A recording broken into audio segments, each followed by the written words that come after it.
آواز نہ نکلے سسکیوں کی از کلملی آتش۔ قسط نمبر 22 پارٹ 2۔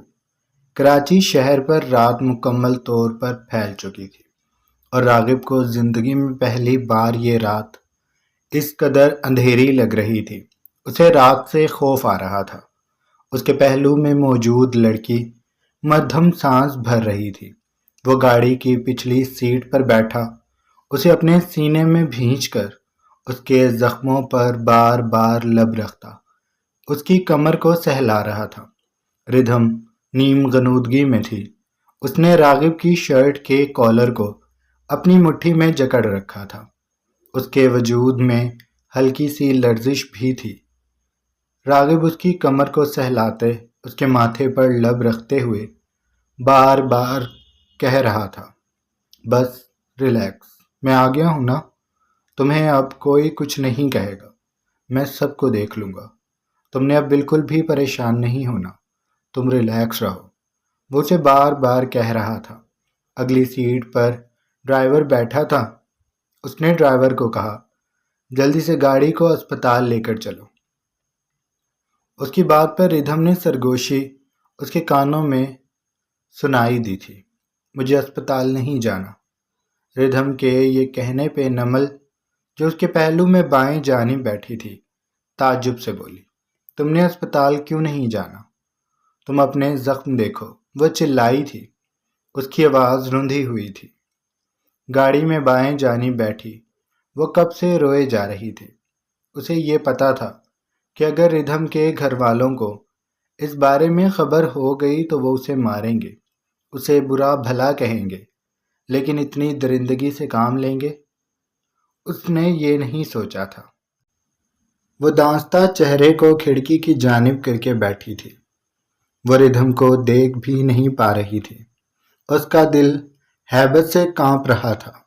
ردھم کے زخموں کی تکلیف وہ اپنے دل پر محسوس کر رہی تھی۔ اس کی اتنی پیاری دوست کس حال میں تھی؟ نمل کو لگ رہا تھا جیسے اس کا دل تکلیف سے پھٹ جائے گا۔ وہ ابھی بھی ردھم کی جانب نہ دیکھتی، لیکن اس کی سرگوشی نے اسے چونکایا تھا۔ راغب بھی اسے تعجب سے دیکھ رہا تھا۔ اس نے ردھم کے گال پہ ہتھیلی رکھی، بے حد رسان سے وہ گویا ہوا، کیوں تمہیں ہسپتال کیوں نہیں جانا؟ ردھم اس کے سوال کرنے پر مزید آگے کو ہوئی۔ راغب نے خود سے ہی اسے بے حد اپنے سینے کے قریب کر لیا۔ اس کے زخموں سے چور چہرے کو وہ اپنی گردن میں کرتا اس کے بالوں میں ہاتھ چلانے لگا تھا۔ مجھے گھر جانا ہے، آپ کے ساتھ آپ کے گھر جانا ہے، مجھے اسپتال نہیں جانا، وہ تکلیف سے چور آواز میں بولی تھی۔ راغب نے اسے محبت سے سمجھانا چاہا، میری جان پہلے اسپتال چلتے ہیں، پھر میں اپنے بچے کو گھر لے کر ہی جاؤں گا، تم پھر میرے پاس رہو گی۔ لیکن ردھم نہیں مانی تھی۔ اس نے کہا، مجھے نہیں جانا اسپتال، مجھے بس گھر جانا ہے۔ راغب نے اس کے یوں مسلسل ضد کرنے پر ہار سا گیا تھا۔ ٹھیک ہے، جیسا تم کہو، ہم گھر چلیں گے، تمہارے گھر چلیں گے، وہ گھر میرا نہیں تمہارا ہے۔ اس نے ردھم کے ماتھے کو پھر سے چوما، اس کا چہرہ اپنی آنکھوں کے سامنے کیا۔ جب وہ یہ زخموں سے چور چہرے کو دیکھ رہا تھا، اس کے دل میں تکلیف بڑھتی جا رہی تھی اور اس کا خون کھولنے لگتا تھا۔ وہ ردھم کے گھر سے نکلنے سے پہلے جبران کو حکم دے کر آیا تھا کہ اس بات کی خبر پولیس کو نہ ہو، وہ اس معاملے کو خود ہینڈل کرے گا۔ ایک بار ردھم کچھ بہتر ہو جائے، وہ ردھم کے ماموں سے دوبارہ خود ملے گا، اپنے حساب برابر کر کے وہ اس جانور کو پولیس کے حوالے کر دے گا، پھر یہ کبھی بھی جیل سے نہیں نکل سکے گا۔ کچھ دیر بعد وہ ردھم کو لے کر اپنے بنگلے میں آ گیا تھا۔ بنگلہ ہمیشہ کی طرح سنسان پڑا تھا۔ ایک زخمی لڑکی کو اپنی باہوں میں اٹھائے جب وہ اندر داخل ہوا تو بنگلے میں موجود تمام ملازم اسے اچنبھے سے دیکھنے لگے۔ وہ سب کام چھوڑ چھاڑ کر اسے دیکھ رہے تھے، پر راغب نے کسی پر بھی نگاہ نہ ڈالی۔ وہ اسے تیز قدموں سے سیڑھیوں کی جانب بڑھتا ہوا اوپر اپنے کمرے میں لے گیا تھا۔ ردھم کو بے حد احتیاط سے اس نے بیڈ پر لٹایا، نمل کو اشارہ کیا کہ وہ ردھم کے پاس بیٹھے، اور پھر وہ اپنے موبائل کو نکالتا ڈاکٹر کو کال کرنے کے لیے باہر نکل گیا تھا۔ نمل ردھم کے پاس بیٹھ کر اس کا سر اپنی گود میں رکھ چکی تھی۔ وہ اس کے ماتھے کو بار بار دبا رہی تھی، اس کے زخموں کو اپنی انگلیوں سے چھوتی۔ وہ شاید اس کی تکلیف کو کم کرنے کی کوشش کر رہی تھی، اور ادھم کا دماغ تیرگی میں ڈوبتا جا رہا تھا۔ وہ آنکھوں کو بار بار جھپک کر کھول رہی تھی۔ نمل نے جب اس بات کو محسوس کیا تو اس نے کہا، ردھم تم ریلیکس رہو، آنکھیں بند کر لو، تھوڑی دیر خود کو سکون دے دو۔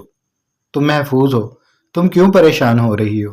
تم اب ان سب لوگوں سے بہت دور آ گئی ہو، وہ لوگ اب تمہارا کچھ بھی نہیں بگاڑ سکیں گے، تم اب راغب چوہان کے بنگلے میں ہو۔ ردھم نے اس کی بات پر نگاہیں اوپر کر کے اس کا چہرہ دیکھا۔ اس کے لب ایک بار پھر سے مسکرائے اور پھر وہ بے حد مدھم آواز میں بولی، یہ میرے شوہر کا گھر ہے۔ وہ کہہ رہے تھے کہ یہ میرا ہے نمل، یہ میرا اپنا گھر ہے۔ آخری جملہ کہنے پر اس کا گلا رند گیا تھا۔ نمل جانتی تھی کہ وہ یہ بات کس نظریے سے کہہ رہی ہے۔ نمل نے کرب سے آنکھیں میچی تھی، پھر اس نے جھک کر ردھم کے ماتھے کو چوما۔ ہاں، یہ تمہارا گھر ہے، تمہارے شوہر کا گھر، اور اس گھر میں تم اب ہمیشہ کے لیے محفوظ رہو گی۔ اس لیے میری جان، اب آنکھیں بند کر لو، آرام کر لو، ڈاکٹر آنے والے ہیں، پھر وہ تمہیں چیک کرے گا، دیکھنا تم بہت جلد ٹھیک ہو جاؤ گی۔ ردھم اس کی اس بات کے جواب بھی دینا چاہتی تھی، لیکن جسم میں بڑھتی تکلیف نے اسے اتنی مہلت نہیں دی تھی۔ وہ اپنی ڈھال سی ہو کر آنکھیں موند چکی تھی۔ کچھ دیر میں ڈاکٹر نے آ کر ردھم کو چیک کر لیا تھا۔ اس کے زخموں پر پٹی کرنے کے بعد ڈاکٹر نے راغب کو کچھ دوائیاں لکھ کر دی اور پھر وہ چلا گیا۔ راغب کمرے میں موجود کرسی کو اٹھا کر بیڈ کے قریب لے آیا تھا۔ وہ کرسی کو ردھم کے سرہانے رکھ کر اب بیٹھا اسے خاموش نگاہوں سے دیکھ رہا تھا۔ نمل دھیرے سے بیڈ سے اٹھی اور باہر چلی گئی۔ اسے لگا کہ اسے کچھ دیر ان دونوں کو اکیلے چھوڑ دینا چاہیے۔ ردھم کی آنکھیں بند تھی، وہ اس انجیکشن کے زیر اثر تھی جو ابھی ڈاکٹر نے اس کی تکلیف کم کرنے کے لیے لگایا تھا۔ راغب وہاں بیٹھا خاموشی سے اسے دیکھتا رہا، پھر اس نے ہاتھ بڑھایا اور ردھم کے ایک ایک زخم کو چھونے لگا۔ کاش وہ 10 منٹ پہلے پہنچ جاتا تو شاید ردھم کو یہ سب برداشت نہ کرنا پڑتا، لیکن ساری غلطی اسی کی ہے۔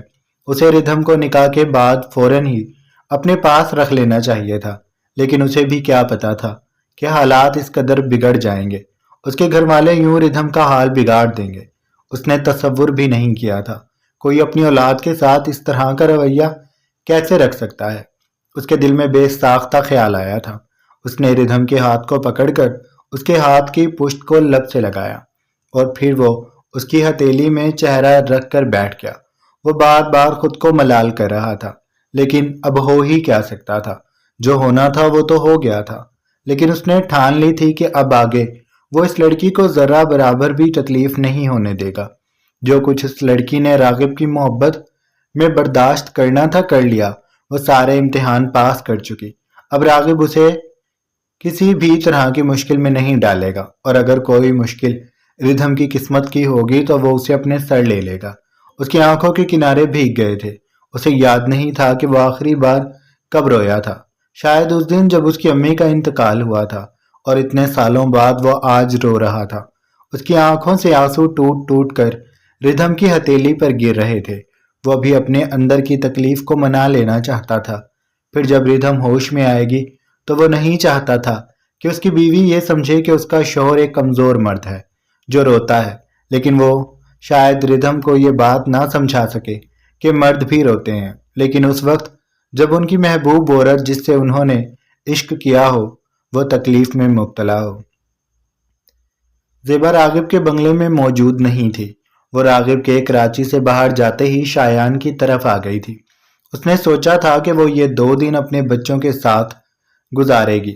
اس کی ایک بار سہانا سے کال پہ بات ہوئی تھی، لیکن شایان اس بات سے ناواقف تھا، اس لیے جب اس نے صبح کے وقت زیبا کو داخلی دروازے پر دیکھا تو اس کی آنکھوں میں تعجب در آیا۔ پھر اس نے اپنے تاثرات پر قابو پاتے ہوئے سرد مہری سے سوال کیا، آپ یہاں؟ زیبا لب بھینچ کر مسکرائی، ہاں میں یہاں، کیوں میں یہاں نہیں آ سکتی؟ یہ میرے بیٹے کا گھر ہے۔ شایان نے اس کے اندر آنے کے لیے جگہ نہیں چھوڑی تھی۔ زیبا نے خود ہی اس کے شانے پر ہاتھ رکھا تو وہ پیچھے کو ہو گیا اور زیبا اندر داخل ہو گئی تھی۔ صبح کا وقت تھا اور شایان آفس جانے کے لیے تیار تھا۔ ناشتہ اس نے سہانا کے ساتھ ہی کیا تھا اور سہانا ابھی اپنے کمرے میں گئی تھی۔ لیکن جب اس نے باہر لاؤنج میں آواز سنی تو وہ کمرے میں سے باہر آ گئی۔ چوکھٹ پر رک کر اس نے زیبا کو دیکھا۔ وہ اس سے ملنے کے لیے آگے نہیں بڑھی تھی۔ اس کی آواز اور زیبا کی جو کال پر بات ہوئی تھی وہ بے حد سرسری سی تھی۔ تم شایان کے ساتھ چلی گئی اور تم نے مجھے بتایا بھی نہیں۔ کیا تم نہیں جانتی سہانا میں کتنی پریشان ہو گئی تھی؟ اور اب بھی تم اس بات کا اندازہ نہیں لگا سکتی کہ میں کتنے دکھ میں مبتلا ہوں۔ تم دونوں بہن بھائی نے ہمیشہ مجھے اپنا دشمن سمجھا ہے، لیکن تم نہیں جانتے کہ میں تم دونوں سے کتنی محبت کرتی ہوں۔ کال پر زیبا نے بے حد جذباتی انداز میں جملے کہے تھے۔ سہانا کچھ دیر خاموش رہی، پھر وہ دھیرے سے بولی، بھائی شروع سے چاہتے تھے کہ میں ان کے ساتھ ان کے گھر شفٹ ہو جاؤں، لیکن میں اس وقت مینٹلی طور پر تیار نہیں تھی۔ پر اب مجھے بھی لگنے لگا تھا کہ مجھے ان کے ساتھ ہی چلے جانا چاہیے تھا، کیونکہ وہ آپ کے شوہر اور آپ کا گھر ہے۔ آپ دونوں کو پرائیویسی چاہیے ہوتی ہے۔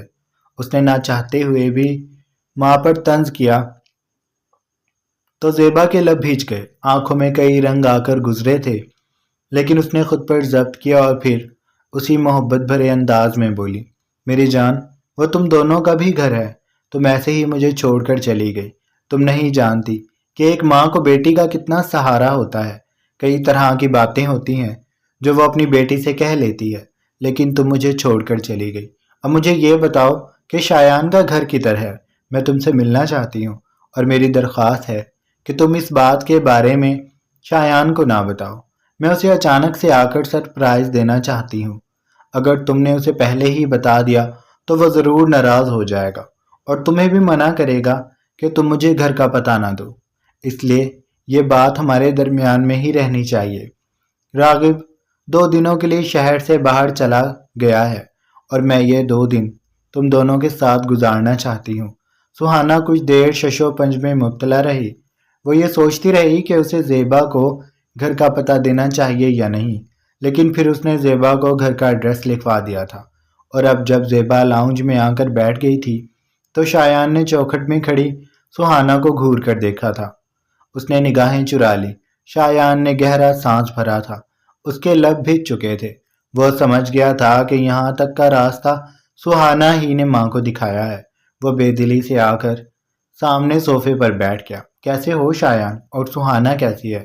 مجھے لگتا ہے تمہیں میرا یہاں آنا اچھا نہیں لگا۔ زیبا اس کے تاثرات کو بغور دیکھتے ہوئے بھولی صورت بنا کر بولی تھی۔ تبھی آہٹ پر اس نے گردن موڑ کر دیکھا۔ سہانا صوفے سے کچھ فاصلے پر کھڑی تھی۔ زیبا جلدی سے اپنی نشست سے اٹھی۔ پرس کو رکھ کر وہ بے تابی سے آگے بڑھ کر سہانا کو اپنے سینے سے لگا چکی تھی۔ میری بچی، وہ والہانہ سہانا کا منہ چومنے لگی تھی۔ شایان دانستہ ان دونوں پہ سے نگاہیں ہٹا چکا تھا۔ میں نے تم دونوں کو بہت یاد کیا۔ وہ سہانا کو اپنے ساتھ لگا کر صوفے پہ آ گئی تھی۔ اسے اپنے قریب بٹھا کر اس نے شایان کو دیکھا۔ تم تو یہاں آنے کے بعد بالکل ہی بدل گئے۔ ایک بار بھی ماں کو پلٹ کر نہیں دیکھا، وہ گلہ کرنے لگی تھی۔ شایان پورے لاؤنج میں نگاہیں دوڑا رہا تھا۔ اسے آج پہلی بار اپنا لاؤنج بے حد دلچسپ لگ رہا تھا۔ وہ ماں کو دیکھنا بھی نہیں چاہتا تھا، اور یہ اس کی مجبوری تھی کہ اسے انہیں سننا تھا۔ وہ اپنے کان بند نہیں کر سکتا تھا۔ اگر اس کے بس میں ہوتا تو وہ اپنے کان بھی بند کر لیتا، لیکن وہ اس معاملے میں بے بس تھا، اور تبھی اسے زیبا کی بات پر کرنٹ لگا۔ اس نے شاکی نگاہوں سے زیبا کو دیکھا، جو کہہ رہی تھی، راغب کراچی سے 2 دن کے لیے باہر گیا ہے، اور میں نے سوچا ہے کہ میں یہ 2 دن اپنے بچوں کے ساتھ گزاروں گی۔ میں 2 دن یہاں رہوں گی۔ شایان کی آنکھوں میں واضح تعجب تھا۔ زیبا اسے مسکرا کر دیکھ رہی تھی، اور سہانا اپنا چہرہ مزید جھکا چکی تھی، اور تب سے زیبا شایان کے گھر رہ رہی تھی۔ کل اس نے واپس اپنے گھر چلے جانا تھا۔ آج رات کا کھانا وہ تینوں اکٹھے بیٹھ کر ڈائننگ میں کھا رہے تھے۔ شایان آنا نہیں چاہتا تھا، لیکن سہانا نے اس کی بہت منتیں کی تھیں۔ ماں پہلے ہی آپ کے رویے سے بہت دکھی ہیں، پلیز انہیں مزید دکھ نہ دیں۔ سہانا ایسی ہی تھی، جب بھی اس کی ماں اس کے سامنے اپنے رونے روتی تو وہ پگھل جاتی، لیکن شایان اس سے بالکل مختلف تھا۔ میری بلا سے انہیں دکھ ہو یا نہ ہو، میں کچھ نہیں جانتا۔ سہانا، تم نے پہلے ہی بہت بڑی غلطی کر دی انہیں گھر کا بتا کر، اور اب وہ 2 دن سے یہاں رہ بھی رہی ہیں۔ مجھ سے مزید برداشت نہیں ہو رہا۔ میں وہاں اس لیے آیا تھا تاکہ میں ان میں سے کسی کا بھی چہرہ نہ دیکھوں، اور اب جب ماں میرے سامنے ہے تو مجھے وہ سب دوبارہ سے یاد آنے لگتا ہے۔ سہانا اس کی بات پر کچھ دیر خاموش رہی تھی، پھر وہ دھیرے سے بولی، بھائی مجھے معاف کر دیں، لیکن مجھ سے انکار نہیں ہو سکا۔ ماں بہت منتیں کر رہی تھی۔ اب پلیز آپ ایک بار میری خاطر آ جائیں، آج کے کھانے کے لیے گھر آ جائیں، پلیز، صرف میرے لیے۔